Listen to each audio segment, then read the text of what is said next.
Part 5 of our FreeNAS build will be the cabling and wiring of the entire system, less the hard drives. In the next part, being part 6, that will be the final section of this build guide, and in that part we will install the hard drives and connect them. But for now we are going to connect the motherboard and all of the cooling fans, as well as the front panel power button and lights. The first thing that you'll want to do is unwrap all of your cabling and stretch them out.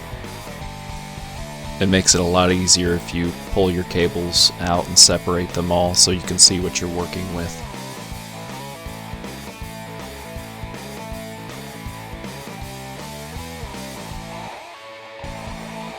First, we're going to knock out the Big Daddy, the 24-pin motherboard power connector. This is going to be the most obvious connection we're going to make here. It'll plug into the 24-pin motherboard power connector, which is actually located on the top of the motherboard. On a normal motherboard, this connection would be on the right side if you're looking at the motherboard from this angle. It's also a good idea while you're making these connections to remember that you're going to have to route these cables around. Especially in an ITX build like this, you're not going to have a lot of space for all these cables, so you'll want to think ahead about where you're going to want these cables to tie them off and make sure they're not going to come close to any fans. And also remember there's going to be some hard drives hanging above the power supply unit. Next, we're going to attach the CPU power connection. This is actually a 4+4 power connector that we're going to use. We're only going to use one of the 4-pin power connectors for this. And again, contrary to a typical ATX motherboard, this connection is going to be in the lower right where it would normally be in the top left corner of the motherboard. Next, we're going to connect the front panel USB 3.0 connector. This connection actually resides in the normal spot on a motherboard, which is on the center right side of the board. You'll notice that on the female socket on the motherboard there is a small notch. There is also a small pin on the cable that will fit into that notch, so make sure that you're plugging this in the correct way, otherwise you may bend one of the motherboard pins. I wish there was a way that they would make this a more secure connection. This really kind of sits in there loosely, but that's pretty common with any setup. Next, we are going to use the headers for the power switch, the HDD LED, and also the power LED. First, we're installing the hard disk drive LED connector.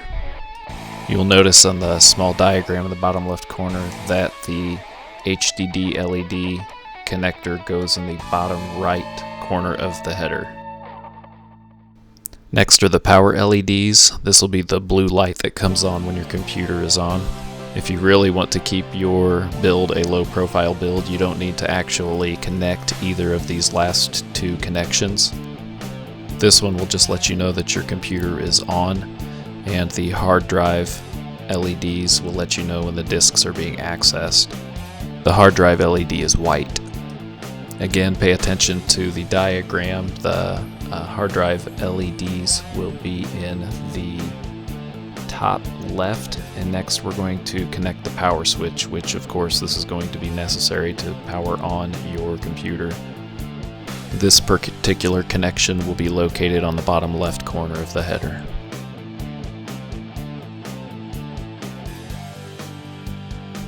One interesting note is that on this particular case there is no reset switch, so there is no connection that we're going to make for that, so that part of the header will just be left untouched.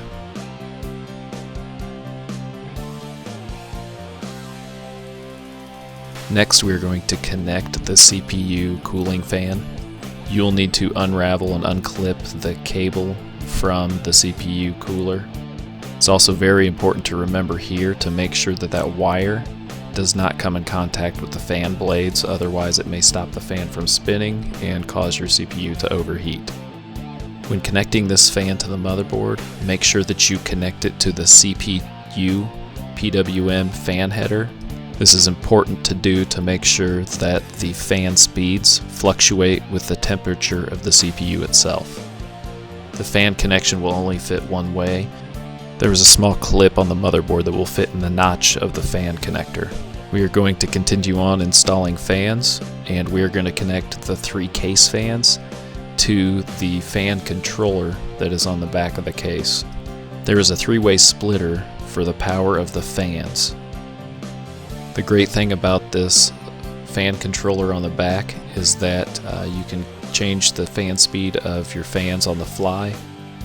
You're welcome to connect your fans to the motherboard headers if you want to, and control the fans through the motherboard BIOS settings. However, I preferred to use the fan controller on the back, since in this NAS build I just leave mine on the lowest setting for quiet operation. Unless your FreeNAS server is sitting somewhere where it's going to get very warm, there's really no need to put this setting on anything above the lower the medium setting.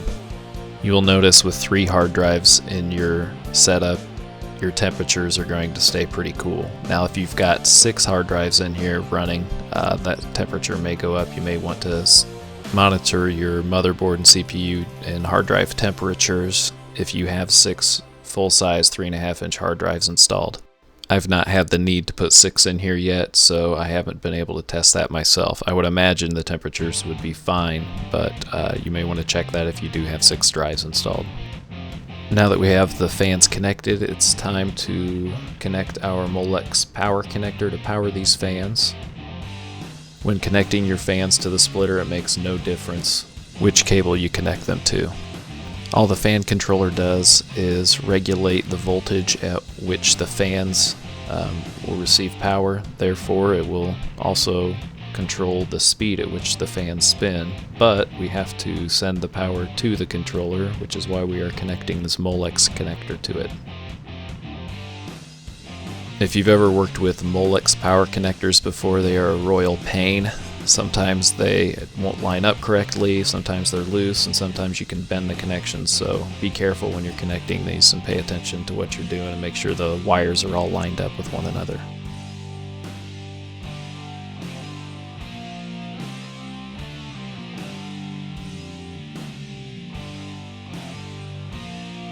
Now that we have everything connected, we need to organize and sort out where we are going to store these cables and wires while this thing is running. This part of the build can be quite subjective, so it's really up to you how you want to run your cables and wires. So have fun with it, and remember to keep all of your wires out of the range of moving parts, and also remember that you're going to have some hard drive cages hanging above the power supply unit itself. Go ahead and place your cables in the area you think you're going to permanently store them, and we will prepare to install the hard drives and hard drive cages next. After the hard drives are installed, we will then use cable ties, zip ties, whatever you want to hold the cables all into place and make your new FreeNAS server looking as neat as possible. Thanks for watching. Hope you enjoyed.